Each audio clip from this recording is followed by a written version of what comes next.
Saludos, amados hermanos. Este es un día muy especial. Definitivamente estamos hoy bendecidos grandemente por el Señor, no solo porque estamos dando inicio a un nuevo reto que tenemos frente a nosotros, que es esta Yeshiva, sino también pues que hoy la comunidad Faro de Luz está de manteles largos y compartiendo la dicha, ¿verdad?, de ser bendecidos ya por 18 años acompañados por el Eterno en este gran caminar. Sabemos también que nuestra hermana Gladys y Natalia están también cumpliendo años. A ellos un saludo.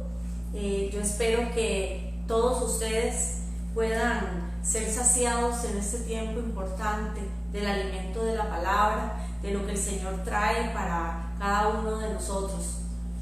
Precisamente inquiriendo en el Señor y la verdad es que con un gran sentido de responsabilidad. El Señor puso en mi corazón el poder abrir este tiempo, este espacio para enseñar. Tenemos mucha gente nueva en la comunidad y otros, aunque no son tan nuevos, la verdad es que tienen una serie de vacíos tal vez, o de conceptos que quisieran y necesitan aclarar. Todos estamos aprendiendo y hay cosas que yo quisiera hablarlas desde el inicio, porque yo soy de las que creo que uno debe marcar la cancha desde que comienza. Primero que todo quiero darle las gracias por haber acudido a este llamado. Gracias por tener la responsabilidad de ser creyentes y como creyentes querer instruirse, querer indagar en su palabra, querer aprender. Gracias por la oportunidad también de creer en que esta servidora puede ser un instrumento de Dios para su vida. Y sobre todo, de verdad, gracias porque yo creo que entre más personas nos capacitemos, podemos extender el reino de Dios a muchos lugares de la tierra. Para comenzar, quiero decirles que el objetivo prioritario fueron los nuevos, los más nuevitos que llegaron a la casa, los hermanos pues que han decidido caminar con nosotros, unirse a la casa Faro de Luz, y por ellos principalmente es que he decidido tomar este tiempo de parte de Dios para volcarme en ellos, vertirme a través de las enseñanzas, a través de la palabra. Quiero explicarles que no pretendo correr, no pretendo tampoco que ustedes piensen que lo sé todo.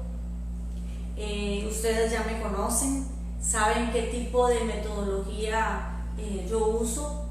Me gusta ser muy abierta en mis enseñanzas. Quiero exponerles el pensamiento de la palabra y lo que por misericordia Dios me ha permitido aprender. Quiero decirles que tampoco vamos a tocar tal vez todos los temas que ustedes, los más viejitos, si se puede decir así, piensan. Creo que es un tiempo para poner un fundamento. Escuchaba hoy a Armando Alducin, que estaba en un programa con Jonás González, y a él le preguntaron si estábamos ya en el último tiempo, y él respondió algo que se me quedó grabado profundamente. Él dijo: no estamos en el último tiempo, estamos en los últimos días. Y cuando él dijo eso, créame que realmente me sentí con mayor responsabilidad, porque yo no quisiera nunca que Dios a mí me demandara que yo no enseñé la palabra tal y como Él la dejó. Y aunque no lo sé todo y estoy aprendiendo al igual que usted, es mi deber. Si yo he recibido una verdad que me ha hecho libre, es mi deber compartirla con usted. Es más, usted no se puede quedar callado ante lo que usted va a aprender a partir de hoy. Yo le pido que con espíritu de mansedumbre, con un espíritu enseñable, usted me permita exponerle las verdades de la palabra desde la óptica que el Señor me las ha planteado a mí también. Que muchas veces se me ha hecho la vida de cuadritos, es cierto. Venimos de un contexto, venimos de una formación sumamente griega, una formación donde nos enseñaron a interpretar la vida de un Mesías muy diferente, en una cultura muy diferente a la cultura en la que él nació. Por eso es que quisiera partir desde el punto de que usted y yo entendamos de que el Señor dejó un idioma y desde el inicio Él marcó el idioma del cielo y la forma en que Él quería revelarse a nuestras vidas y entablar comunicación con el hombre. Cuando en el libro de Génesis vemos que Dios le pone el nombre a Adán y a Eva, y nosotros vemos que en el original me está hablando de ese Adán y de Javá, entonces yo puedo entender que el idioma que Dios marcó desde el inicio fue el hebreo. Nunca un nombre en hebreo ha sido puesto por ponerse. Todo nombre trae un diseño profético del mismo cielo para esa persona.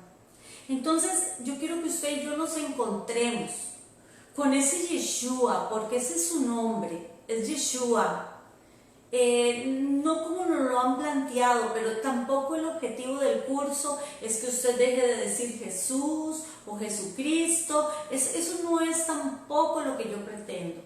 Yo solo quiero que usted junto conmigo camine por esta senda que el Señor en su misericordia pone delante de nosotros. Y simplemente cada uno vaya viendo de acuerdo a la revelación que Dios va trayendo en su propia vida, que tiene que quitar o que tiene que añadir. Entonces quiero invitarte para que hoy comencemos un nuevo tiempo, un tiempo de reto, un tiempo bonito. Creo que no todas las clases van a ser iguales. Tal vez hoy por ser la primera clase y por el tema, que créanme que no fue antojadizo. Yo pude, en un inicio pensé inclusive con comenzar con el alefato, comenzar con otros temas, pero de repente, no sé, saltó a mi mente precisamente el problema que ha tenido tanta gente creyente en el Señor en tantos años. Cuando llegan a la iglesia y simplemente dicen, esta gente, qué raro que habla, esta gente parece que vive otro evangelio, a mí no me enseñaron las cosas de esa manera. Y nosotros hemos crecido bombardeados por una enseñanza griega, de eso nos han alimentado, y de repente toparnos con un Mesías judío y toparnos con un montón de cosas que nosotros nunca las entendimos desde esa perspectiva, obviamente nos pone de cabeza. Entonces eso es lo que quisiera hacer. Quisiera principalmente poder traer una claridad, que usted me permita poder explicarle lo que a través de estos años el Señor por misericordia reveló a mi vida.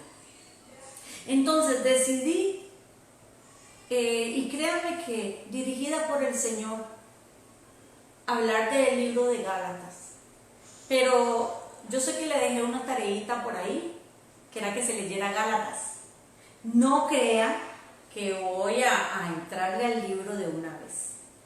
Este es el libro que ha sido más mal interpretado de toda la Biblia. Los escritos de Pablo nos han metido en problemas verdaderamente. El libro de Gálatas es el único libro, en el capítulo 2, verso 14, que menciona la palabra judaizar. Cuando a nosotros como creyentes en un inicio nos hablan de judaizar, yo creo que usted tiene que haber pensado lo mismo que yo pensé. Yo me imaginé a alguien con una talit, a alguien con un shofar, a alguien con la kippah puesta, todo aquello, una danza judía, todas esas cosas nosotros decimos es judaizar. Pero yo quisiera que nosotros pudiéramos indagar y comprender realmente qué es judaizar. Y por eso es que quiero hoy poner sobre la mesa la introducción. Y la introducción tiene que ver con un poco de historia. La verdad es que no sé si a usted le gusta o no la historia, pero es necesario conocerla, porque solo así conocemos el origen de las cosas, solo así nos quedan claros los por qué, los cómo, los para cuándo, y por eso es que queremos entonces tomar este tiempo y abrir este espacio. Y antes de entrar a hablar de Gálatas específicamente, de la epístola a los Gálatas, escrita por Pablo, quisiera poderle definir el entorno en el cual fue escrita, para quién fue escrita, o sea, quién iba dirigida esta epístola, todo sobre el escritor, que es Pablo, qué vivió Pablo, cuál era el entorno social, histórico, religioso, espiritual de la época. Y creo que todo esto nos va a ayudar mucho a entender el libro como tal o la epístola como tal. No se trata simplemente de que usted abra la Biblia y empiece a leer los 6 capítulos, no, se trata de que hay que entender que hay un contexto en medio del cual se escribió esta carta, esta epístola dada a los Gálatas, y que tenía un propósito. Entonces vamos a empezar a hablar un poquito de lo que es el entorno histórico, el entorno social en que fue escrito esto. Nosotros tenemos que entender que ese entorno se dio en el tiempo del judaísmo del segundo templo. Y aquí ya empezamos a poner conceptos sobre la mesa. No sé si usted ha escuchado del judaísmo del primer templo, si entiende qué significa eso. No sé si has escuchado del judaísmo del segundo templo, pero vamos a empezar a definir una serie de cosas que te van a ayudar a interpretar la escritura de la manera correcta. Entonces, vemos que el entorno histórico y social se da en los tiempos del judaísmo del segundo templo. Este es un periodo que va desde la construcción del segundo templo hasta el año 70, cuando los romanos destruyeron ese templo. Entonces, a toda la enseñanza y a la revelación que fue dada precisamente desde que se construyó el segundo templo hasta que se destruyó, es lo que se conoce como el judaísmo del segundo templo. Cuando hablamos judaísmo del primer templo, es aquel judaísmo o son aquellos actos religiosos, son aquellas acciones que se dan desde que se construye más bien el primer templo hasta que fue destruido por Nabucodonosor el 9 de Ab, o sea, el 9 del quinto mes del calendario bíblico. En ese año, en el año 586, antes de la era común o antes de Cristo, antes de Yeshua, es que ese templo fue destruido. Entonces, todo lo que se dio en ese periodo de ese templo, del primer templo, se conoce como judaísmo del primer templo. A partir del año 516 empieza precisamente el regreso de muchos que estuvieron en Babilonia y regresan entonces a Jerusalén, y es donde se construye el segundo templo. Entonces, como habíamos dicho, a esto se le conoce como judaísmo del segundo templo. Espero que eso le haya quedado bastante claro. En este entorno del judaísmo del segundo templo fue que se desarrolló la vida de Yeshua y la vida de los apóstoles. Eso es algo que usted también tiene que tener claro y bien enmarcado. Tenemos que recordar también el concepto de lo que es pacto. Y esto es algo profundo y es algo hermoso. Cuando hablamos de pacto, hablamos de alianza, hablamos de convenio, hablamos de pacto, pero la figura que la escritura usa principalmente es la figura de un matrimonio. Nos sugiere un matrimonio. Entonces, tenemos el gran problema que la teología cristiana ha afectado el concepto de pacto que nosotros tenemos. ¿Por qué? Porque la teología cristiana nos habla del antiguo pacto o antiguo testamento y nos habla del nuevo pacto o nuevo testamento. Como que si se tratara de dos pactos completamente diferentes. Y escuchamos prédicas de prédicas de prédicas, que aún gente que se levanta para decir que el antiguo pacto ya pasó, que ya eso no tiene que ver con nosotros, cuando nosotros sabemos y entendemos, como dice la Escritura, la suma de tu palabra es verdad, y que es un todo, y que el antiguo pacto en realidad debería ser llamado el anciano pacto. ¿Por qué el anciano? Y se cree que es el mejor término, porque usted ante un anciano y ante las canas, usted se rinde, usted se baja, usted dice definitivamente que hay madurez, hay sabiduría, hay un peso, hay un legado. Entonces el antiguo pacto es aquello que nos pone como base la sabiduría, el fundamento sobre lo cual se va a edificar. No son dos pactos diferentes. El pacto me habla así del concepto de las promesas hechas por nuestro Dios Abraham. Entonces, esto es otra cosa que quiero que usted lo tenga presente. Cuando se habla de pacto, el Señor está hablando de las promesas hechas por Dios a Abraham. Eso es algo que no ha pasado. Eso está vigente. Por eso es que oímos que tú y yo somos hijos de Abraham, porque tenemos fe también, y el padre Abraham. Todo es porque va relacionado. Lo que pasa es que la teología cristiana nos ha hecho un sancocho y un revoltijo de estos, que nosotros mismos terminamos hablando, mezclando conceptos. En Jeremías, capítulo 31, verso del 31 al 34, dice la palabra de Dios así: vienen días, dice el Eterno, en los cuales haré un nuevo pacto con la casa de Israel y con la casa de Judá, no como el pacto que hice con sus padres el día en que tomé su mano para sacarlos de la tierra de Egipto, porque ellos invalidaron mi pacto, aunque fui yo un marido para ellos, dice el Eterno. Pero este es el pacto que haré con la casa de Israel después de aquellos días, dice el Señor. Pondré mi ley en su mente y la escribiré en su corazón. Yo seré su Dios y ellos serán mi pueblo.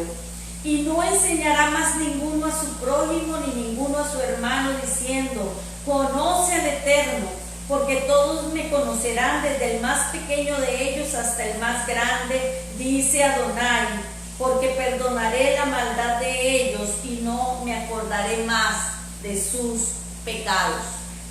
Vemos entonces que la intención de Jeremías nunca ha sido quitar o fue quitar de la vida del pueblo a Moisés y a lo que se estableció a través de Moisés.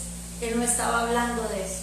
Él estaba hablando de que este pacto sería puesto en la mente, sería puesto en el corazón.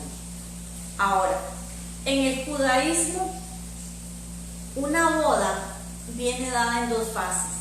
Y mire, cuando yo estudié esto, a mí se me abrieron los ojos de una manera impresionante. Tal vez usted sí lo conoce, pero fíjese que para mí fue impactante. A mí me ensanchó mi espíritu. Un matrimonio, una boda judía, se da en dos partes. La primera es cuando se escribe el contrato matrimonial, o lo que nosotros conocemos como la ketubá, que es cuando obviamente se aparta el uno para el otro, el novio para la novia, ellos se apartan el uno para el otro. Se firma ese contrato es un convenio. Y vea qué interesante, cuando la ketubá se firma, ellos están legalmente casados, pero fíjese que todavía no están unidos. Cuando nosotros llevamos esto a lo que vivió el pueblo de Israel, ¿qué fue lo que pasó en el Sinaí?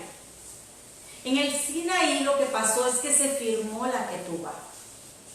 El contrato matrimonial fue dado. Ahí fue donde el Eterno estaba esperando que su pueblo se apartara como una novia para él. Pero todavía no se habían unido. Ahí fue que se dio la primera fase de lo que tiene que ver con una boda de parte de Dios. Legalmente entonces ellos están casados, pero todavía no están unidos. ¿Por qué? Porque se requiere un periodo de tiempo que va hasta que finalmente se consuma la unión. Nosotros vemos como aún en el libro de Apocalipsis 19:7 dice que a su iglesia se le ha concedido que se vista de lino fino, que son las acciones justas de los santos, y dice porque han llegado las bodas del Cordero. Cuando nosotros leemos en Apocalipsis sobre las bodas del Cordero, esto tiene que ver con esa segunda fase, cuando el Señor ha venido ya a tomarse a sí mismo, que es a la iglesia, cuando el Señor ha venido por su novia ataviada. Y entonces ya no es solo la firma de aquel contrato matrimonial, sino que viene el cumplimiento donde realmente seremos uno con el Señor. Y esto es algo demasiado hermoso. Ahora, Romanos 15:8 dice que el Señor vino a cumplir las promesas que le fueron dadas a los padres. Por eso vino Yeshua, en el cumplimiento de todo ese contrato que le fue dado a Israel en el Sinaí.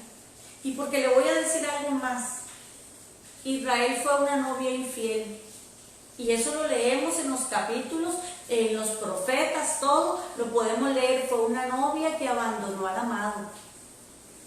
Y si uno se pone a analizar, la misma palabra habla en Deuteronomio que cuando alguien da carta de divorcio porque la mujer falló, le da carta de divorcio a su mujer, dice que no la puede volver a tomar hasta que el marido muere. Ella se podría volver a casar inclusive. Como Israel fue una novia infiel, aquel que la había tomado en primera instancia y que a través del contrato le había pedido que se apartara para sí, a esa novia infiel el amado tuvo que venir a morir. Y al morir Yeshua, estaba dándose la oportunidad para que nuevamente, ya él resucitado, siendo rey, vino y entonces sí puede tomar a su amada nuevamente. Entonces yo no sé si usted esto lo tenía claro, yo no sé si esto usted lo sabía, pero yo veo el plan perfecto de Dios. Yo veo a Dios, qué amor más grande, como Él todo lo tenía bien diseñado, bien estructurado.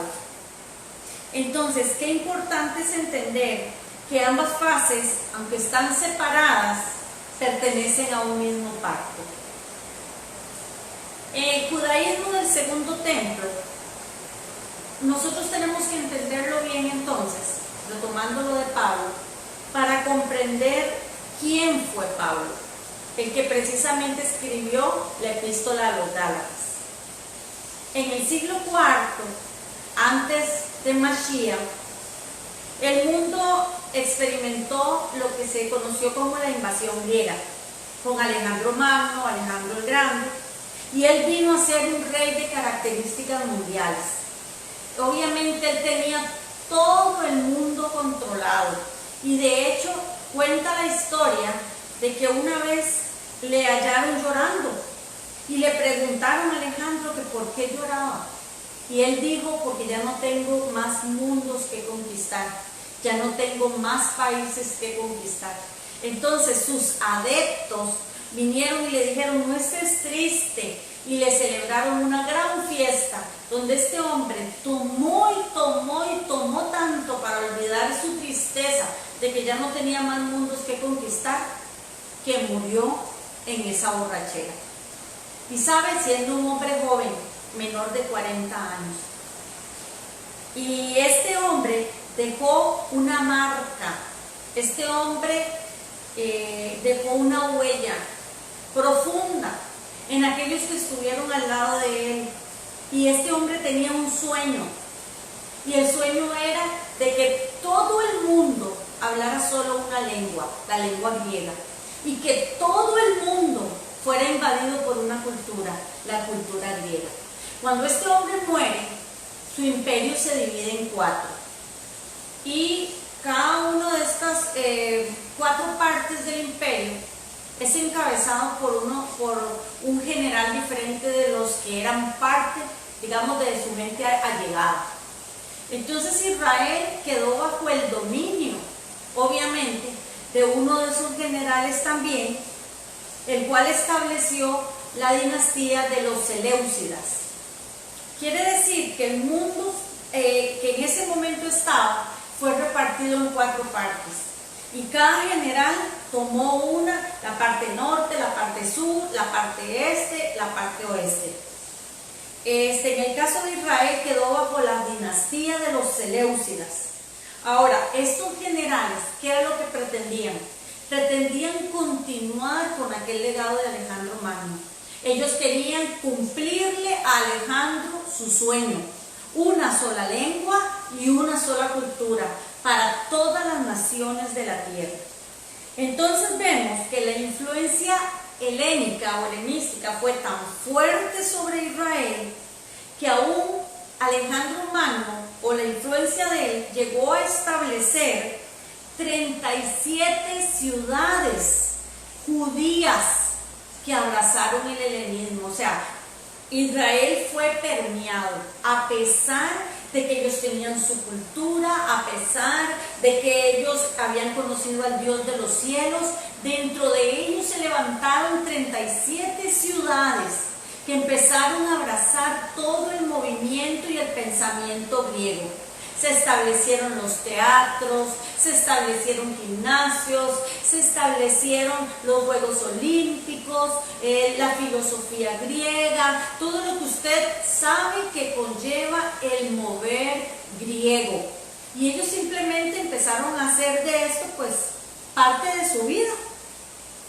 El historiador del primer siglo, un historiador muy importante y muy renombrado, Josefo, de hecho todo esto son datos que usted puede buscar en la historia porque están debidamente documentados. Él narró lo que se daba durante los Juegos Olímpicos. Él dice que durante aquel tiempo simplemente ellos iban a los Juegos a participar, pero dentro de sus ropas muchos llevaban cuchillos, y eran tan fuertes aquellos juegos que uno terminaba matando al otro. Entonces, para evitar que hubieran tantas muertes durante las Olimpiadas, los griegos tomaron una decisión, y fue que cuando se asistiera a los Juegos Olímpicos, ellos tenían que despojarse de las ropas para que no pudieran llevar ninguna arma ahí escondida. Y claro, por supuesto, en estos juegos no participaban mujeres. Pero entonces, ¿qué era lo que ocurría?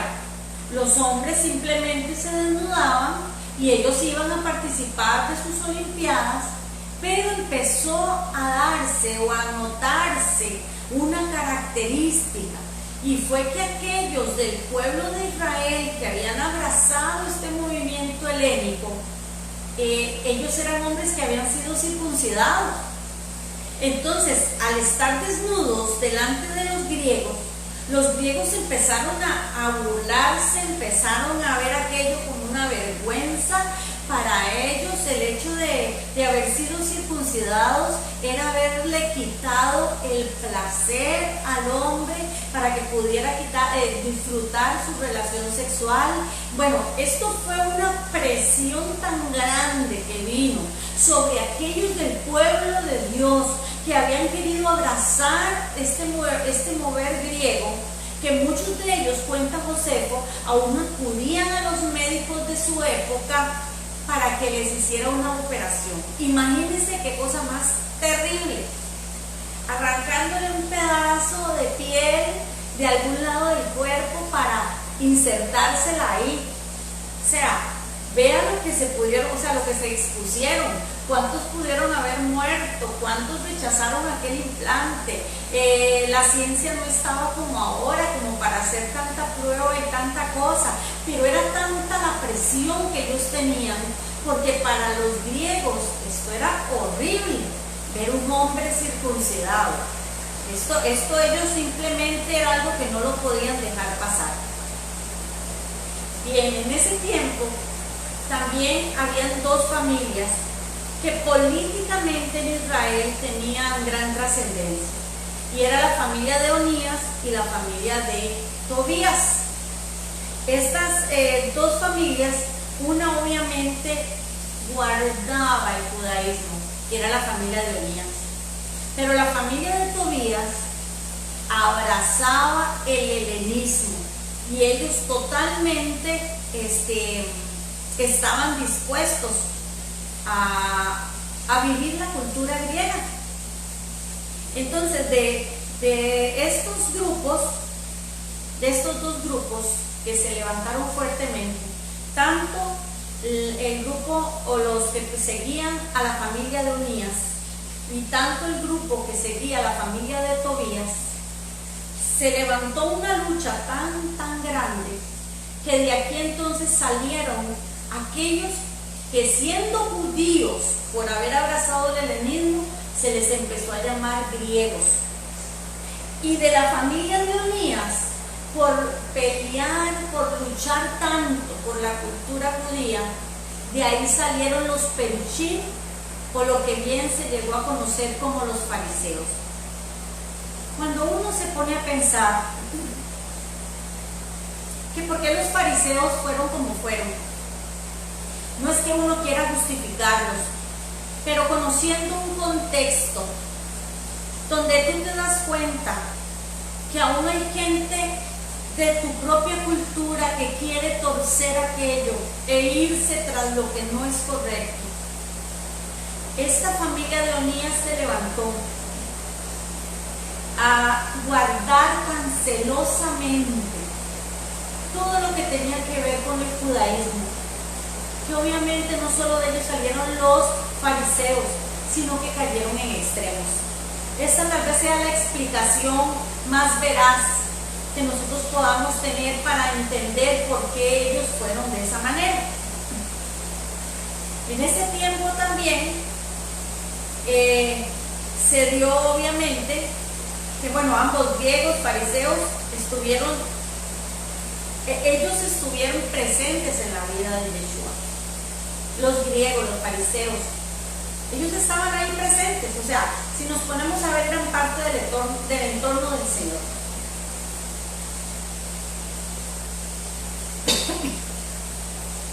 Después de esto, se da la batalla o la guerra con los greco-sirios, que es donde la historia nos habla obviamente de los macabeos. Y cuando nosotros celebramos la festividad de Hanukkah, obviamente hablamos de esto, hablamos de esa familia que se levantó para restablecer nuevamente el templo, para restablecer el encendido de la menorá, para poder usar nuevamente los mantos de oración, todo aquello que los greco-sirios habían destruido en la vida de ellos. Se dio toda esta batalla y aparecen ellos, como les digo, y obviamente pues se levanta entonces los macabeos, pero esto a su vez, como les venía explicando, levantó un judaísmo totalmente ortodoxo y muy fuerte, muy arraigado, pero todo con el objetivo de proteger al pueblo. Aquí es donde yo quiero decirte, nosotros necesitamos guardar el equilibrio, y nosotros tenemos que entender que todo extremo es malo. Ni podemos ser liberales en una cosa, ni podemos caer al otro extremo. Pero a veces, por querer proteger tanto, queremos ser más santos que Dios, y como dicen por ahí, más papistas que el Papa, y perdónenme la frase. pero en realidad hay cosas que le competen al Eterno y nosotros no podemos desviarnos y tomar posiciones a las que Dios no nos ha llamado a tomar. Eso es lo que más me gusta de lo que nosotros hemos hecho en Faro de Luz, que nosotros tenemos una posición equilibrada, que aunque tal vez la gente de otros lugares no entienda por qué hacemos una cosa, por qué hacemos la otra, porque ellos no tienen el conocimiento, no es porque nosotros pretendamos judaizar, no es porque pretendamos ser ortodoxos, no, es porque hemos conocido verdades, pero a la misma vez totalmente no somos personas de vivir en el ritual vacío y hueco de una liturgia que no trae vida por el Espíritu. Por eso considero tan importante partir de ahí, para traer quietud al corazón de muchos hermanos que pensarán, llegué a Faro de Luz y aquí ¿qué? ¿Qué es esto? ¿Son una sinagoga? ¿Son una quejilá? ¿O es una iglesia cristiana? No, no parece una iglesia cristiana, no, pero tampoco parece una sinagoga. Entonces, tal vez para todos los que han estado así de una u otra forma, con sus reservas, con sus temores, yo quiero explicarte cómo son las cosas, para que tú le pongas ese mecanismo de autodefensa y delante de Dios tú te dejes enseñar por las cosas como son. Los fariseos, entre sí ellos tenían muchísimas discrepancias. Mire, tanto fue así que llegaron a establecerse 7 sectas, escúcheme, 7 sectas o escuelas diferentes de fariseos en Israel. Entre los fariseos estaban los aristócratas también, y estos eran obviamente los que conformaban el grupo de los saduceos que leemos en la palabra. Entonces, cuando tú lees sobre los saduceos, es para que tú veas que ellos eran de los aristócratas, de los que siempre estaban en el templo. Era la parte aristocrática, pero eran parte también de los fariseos.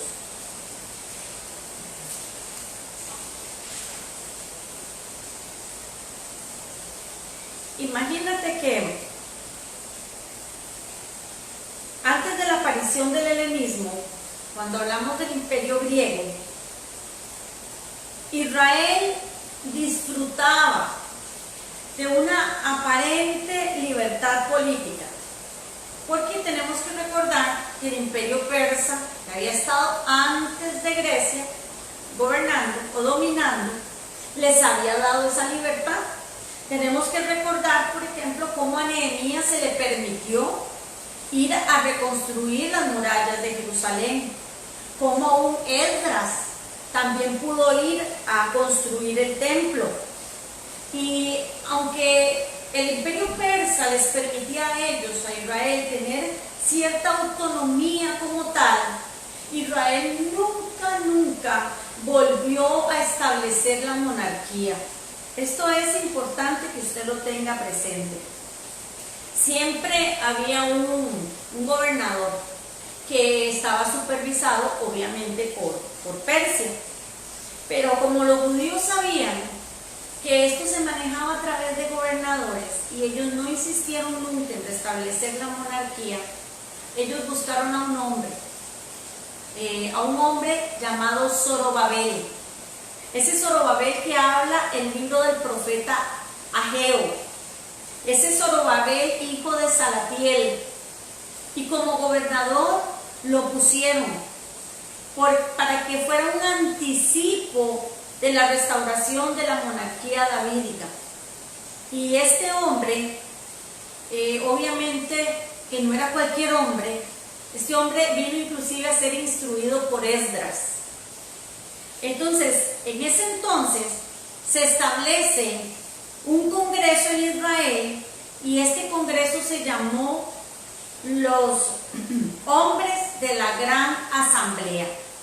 Este congreso de los hombres de la Gran Asamblea estaba constituido por 120 miembros de los más ilustres magistrados de Israel, los hombres que más sobresalían en Israel conformaban esta asamblea.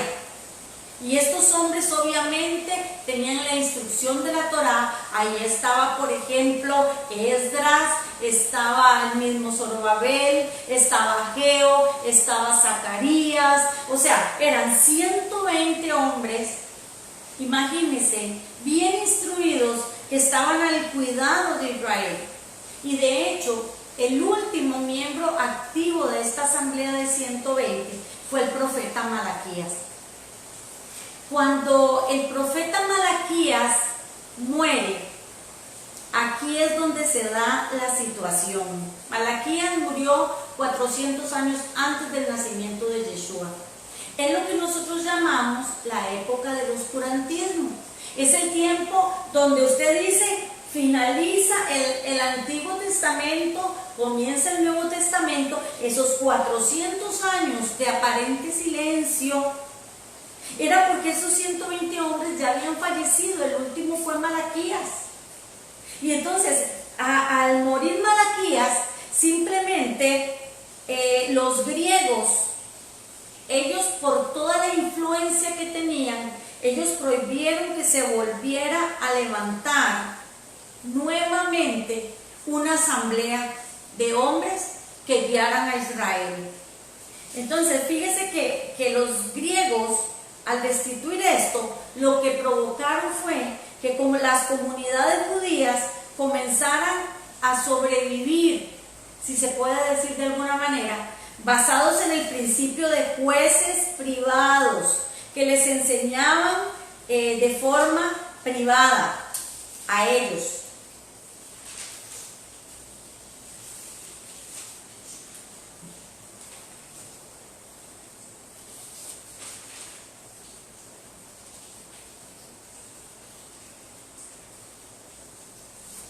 Vemos aquí entonces cómo estos jueces, estas comunidades, empiezan a enseñar de forma, como les decía, de forma privada. Algunos de ellos, algunas de estas comunidades inclusive son las comunidades que se establecieron en el Qumran, ¿verdad? Y ellos obviamente pues desde ahí enseñaban de manera, como les digo, de manera privada. Y en ese entonces también se dio, desgraciadamente, había mucha corrupción política en Israel. Entonces no solo vemos, se acaban los 120, mueren, Malaquías muere siendo el último, pasan 400 años, viene el tiempo de Yeshua, donde obviamente ya habían esas comunidades que de forma privada ellos estaban en diferentes lugares estudiando de manera privada. Véalo de esa manera para que usted me entienda. El sacerdocio en ese momento estaba totalmente corrupto y de hecho pues se compraban hasta los puestos, y la verdad es que Roma permitía que eso fuera así porque a Roma lo que le interesaba era el dinero. Obviamente habían sacerdotes que estaban haciendo las cosas bien, pero desgraciadamente no eran todos. La gran mayoría estaban corruptos, y aún habían sacerdotes que estaban ejerciendo que ni siquiera eran de la línea de Aarón. O sea, el sistema religioso sacerdotal también de la época estaba totalmente corrupto. Por eso era que las comunidades prefirieron alejarse y de manera privada llevar a cabo sus enseñanzas. Se alejaban del sistema que estaba corrupto, se alejaban del sacerdocio porque estaba corrupto, pero tenían una afectación también de un pensamiento muy farisaico, y esto también estaba causando un problema en ellos. Entonces, vemos aquí cómo obviamente para establecer Roma el control en los tiempos de Yeshua que tenía sobre ellos, si tenían el poder político político, el poder religioso estaba corrupto, estaba minado, ellos estaban ejerciendo un poder. Obviamente Roma lo que hace es que en ese momento también él empieza a desplegar sus guarniciones de soldados que iban por todo Israel para establecer lo que se conoce como, escúcheme bien, la Pax Romana. La Pax con X al final, Pax Romana. ¿Esto qué quería decir? Esto le decía al pueblo, o estás con nosotros o mueres. Y pues así, ¿quién no, verdad? Entonces quiere decir que Roma imponía la paz. Claro, aparentemente todo el mundo estaba contento con Roma, porque ¿qué podían hacer? Era a la fuerza. Todo era impuesto. Y por eso era que Roma desplegaba las guarniciones de soldados. Ahora, ¿qué hacía Roma con esos soldados? Le daba todos los beneficios que ellos querían. Los chineaban en todo. Les permitían hacer orgías. De hecho, ellos hacían sus orgías con prostitutas que habían en los templos. Estas mujeres se rapaban el cabello completamente, de ahí que Pablo dice en uno de sus escritos que no le es permitido a la mujer raparse el cabello porque podía ser confundida con una prostituta. Vean qué fuerte. Entonces la influencia de Roma fue tan grande en Israel, y desde Siria Roma tenía el control militar, donde Israel lo que llegó a convertirse fue prácticamente como en una provincia de todo lo que fue el Imperio Romano. Entonces, Roma nunca, y esto es algo también importante, nunca le dio a Israel el estatus de polis. Nunca se lo dio, nunca. Por eso es que el que nacía en Israel era judío, y punto. Pero el que nacía en una ciudad o en un lugar con ese estatus de polis, de acuerdo al Imperio Romano, era ciudadano romano. Por eso es que donde la Escritura dice que Pablo nació en Tarso, Tarso era un lugar que se le había dado estatus de polis. Por eso es que él era judío, pero era ciudadano romano también. Él tenía una categoría mayor, pero viene dado por esto que le estoy explicando.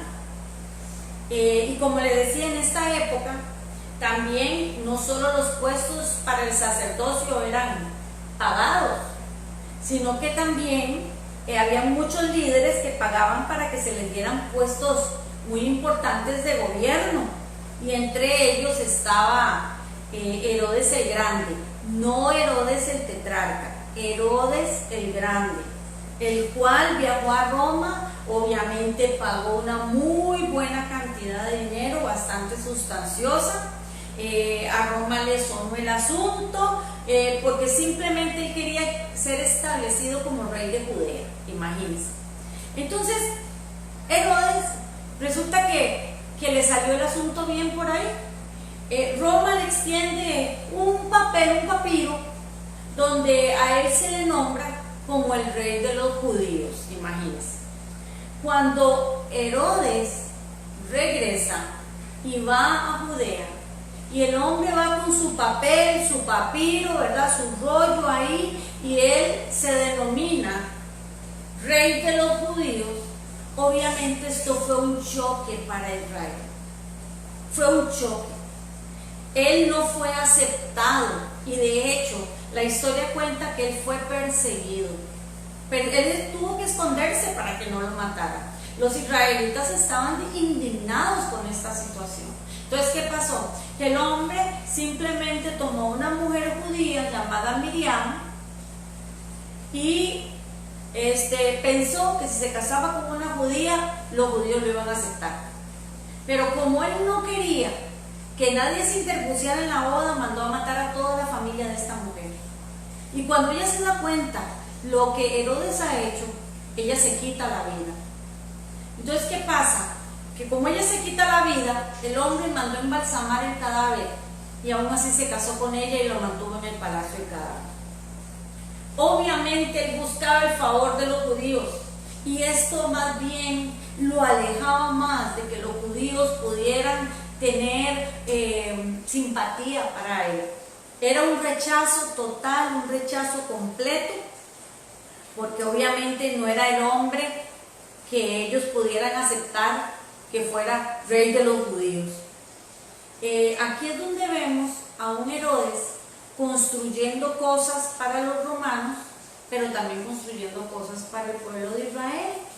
Si nosotros nos ponemos a ver Coliseo, o sea, tantas cosas aún que levantó, o hablamos de cosas, de obras, edificaciones que promovió, que edificó este hombre Herodes el Grande, era porque quería quedar bien con Roma. A él le servía eso, pero quería ganarse también el favor del pueblo judío. Entonces el hombre estaba ahí como que le doy a este y le doy a este también.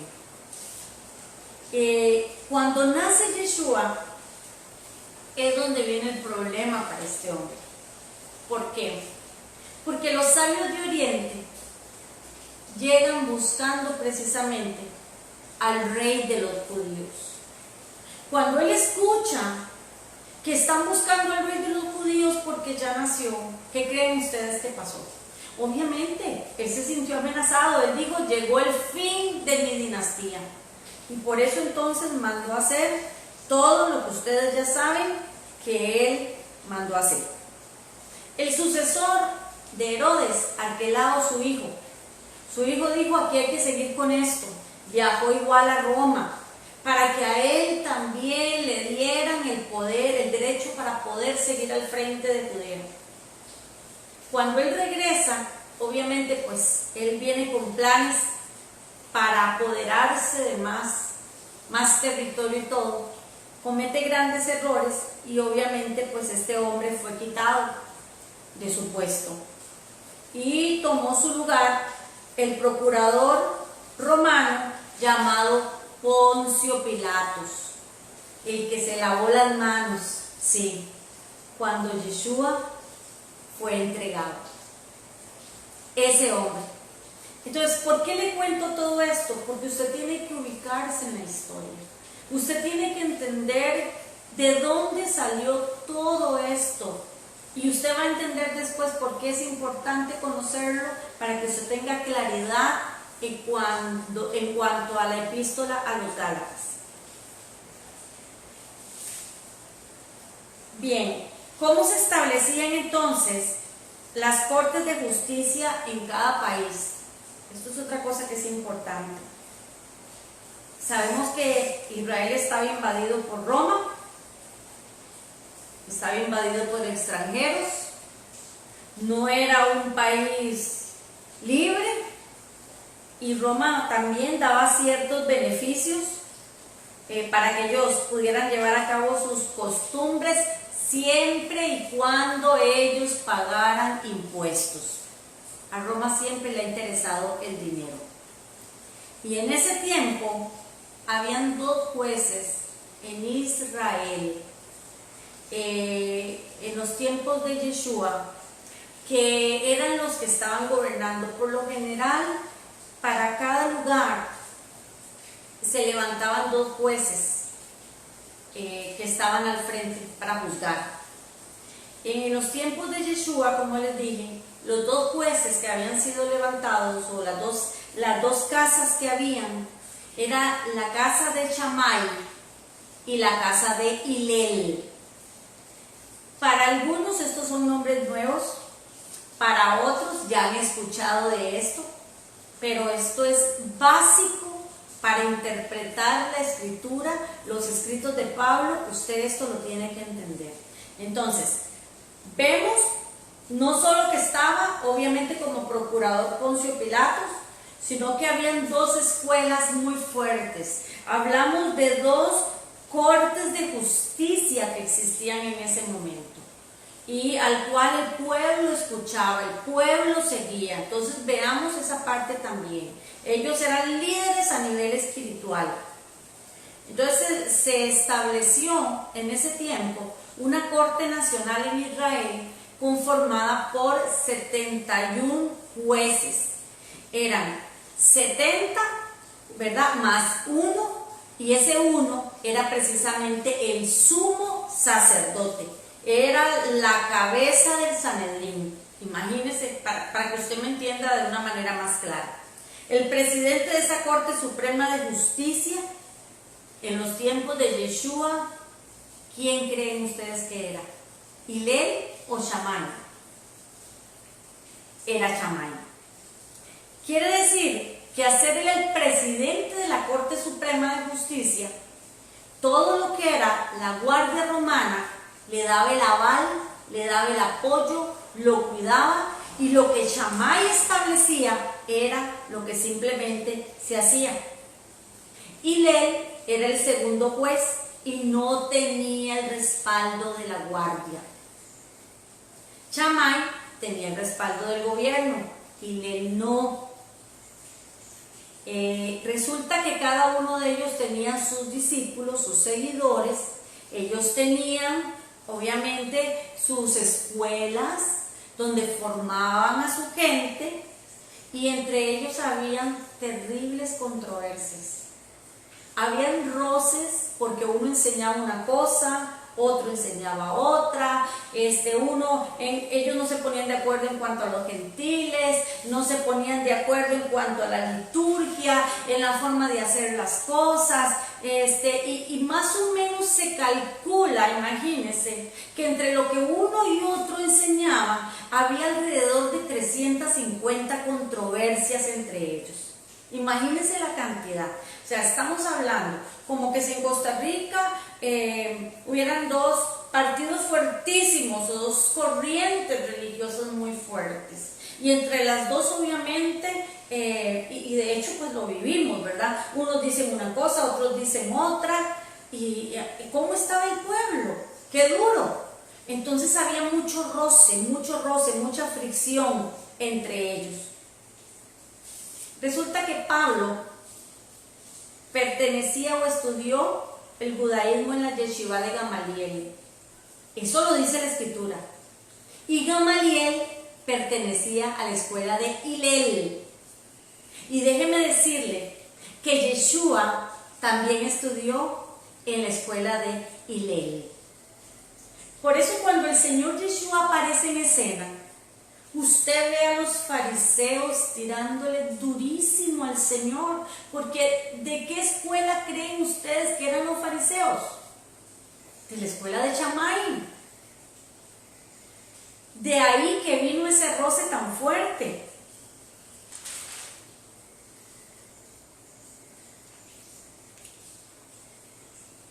Lo que Pablo enseñó, él lo hizo por los principios dados por Hillel.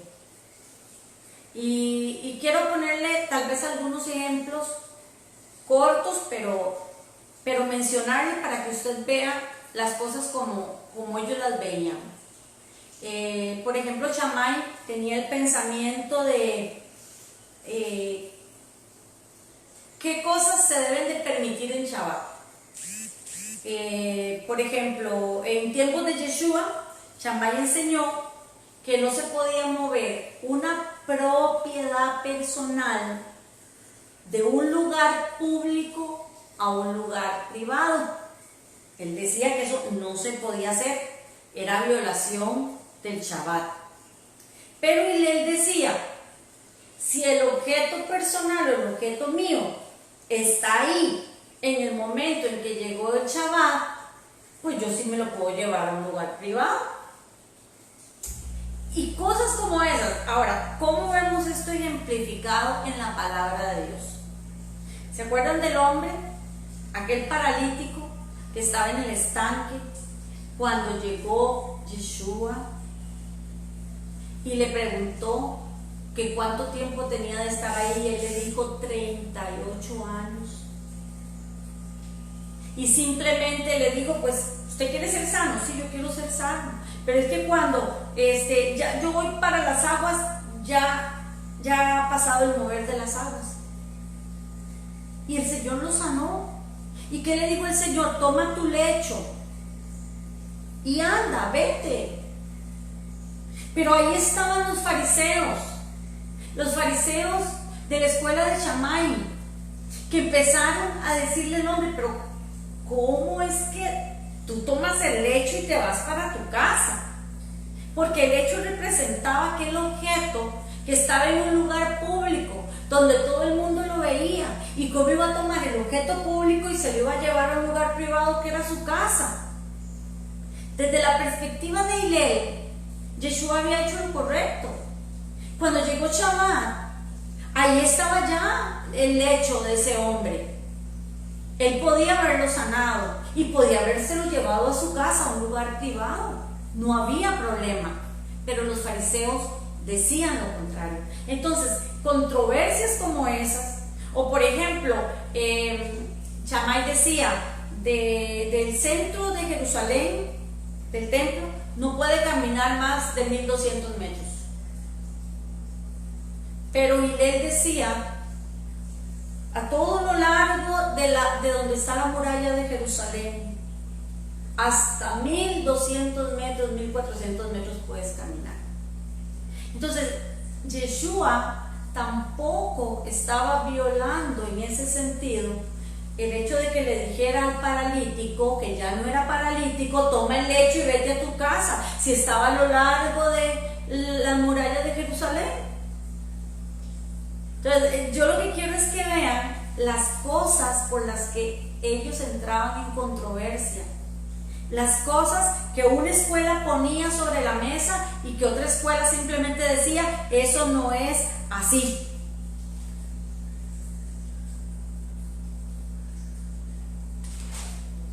Los fariseos,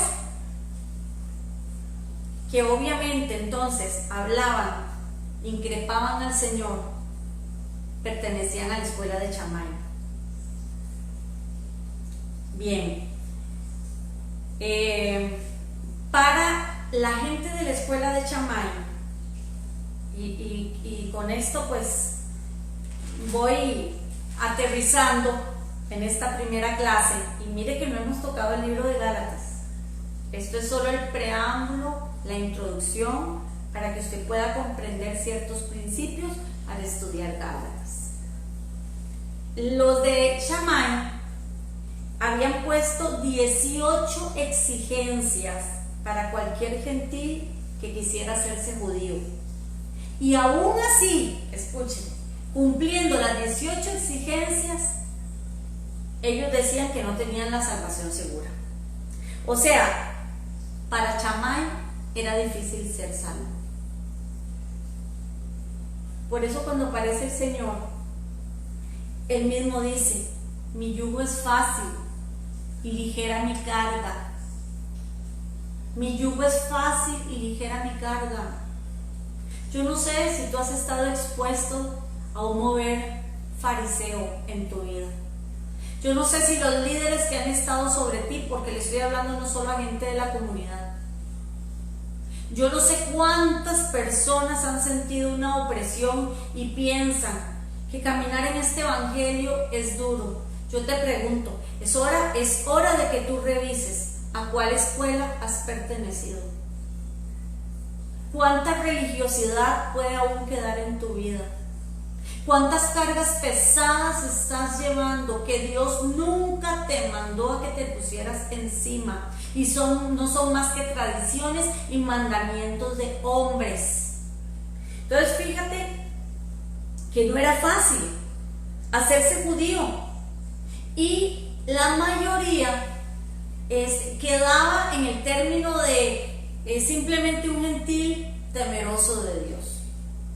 Los gentiles temerosos de Dios, o que la palabra habla como temerosos de Dios, eran aquellos que habían dejado la idolatría, eran aquellos que habían arreglado su vida, habían arreglado muchas cosas, pero no pasaron la prueba. Para los de Shammai no la pasaron, entonces quedaron en el concepto simplemente de temerosos de Dios. En Hechos 13:16, de hecho dice la escritura, varones israelitas y los que entre vosotros teméis a Dios. Mire que hace la diferencia, varones israelitas y los que entre vosotros teméis a Dios. O sea, se refiere a aquel grupo de gentiles que se habían vuelto del paganismo, que ya no eran idólatras, pero simplemente no pudieron llegar a convertirse en judíos, porque no completaron las 18 exigencias que establecía Chamán. Entonces los temerosos de Dios, como les digo, eran los gentiles que habían dejado sus ídolos. En Hechos 10, verso 2, me habla un pasaje súper conocido por todos, y es el pasaje de Cornelio. De hecho dice que él era de la guardia romana, que era un militar romano, pero dice la escritura que era un hombre temeroso de Dios y que él daba ofrendas y todo. Era un hombre temeroso de Dios. Cuando habla de temeroso de Dios, es que este hombre había escuchado la palabra, este hombre había recibido, se había apartado del paganismo, se había apartado de muchas cosas, pero simplemente no clasificaba de acuerdo a lo que Shammai decía. Como vemos, no es fácil cumplir las 18 exigencias de la escuela de Shammai. Y cuando alguien lograba cumplir las 18 exigencias y, digámoslo así, se graduaba como judío, ya se le llegaba a conocer como prosélito. De ahí, cuando usted lee en el Nuevo Testamento, en el Berit Mehudesh, el Nuevo Pacto, cuando usted lee la palabra prosélito, un prosélito es aquel gentil que sí llegó a convertirse o que sí llegó a ser aceptado como judío convertido. Entonces, todavía era más presión la que había en el ambiente, porque fueron precisamente esos prosélitos los que se le enfrentaban a Pablo cada vez que él llegaba a un lugar, porque ellos le decían a Pablo: los mismos requisitos que nosotros tuvimos que cumplir son los requisitos que ahora tú les tienes que pedir a los demás para que sean judíos. Nada más quiero que usted piense, que usted se imagine toda la presión que había. Y amados, con esto yo quiero concluir esta primera enseñanza, esta primera clase, para que usted medite. Nosotros realmente no nos hemos encontrado bajo una presión como la que esta gente vivió.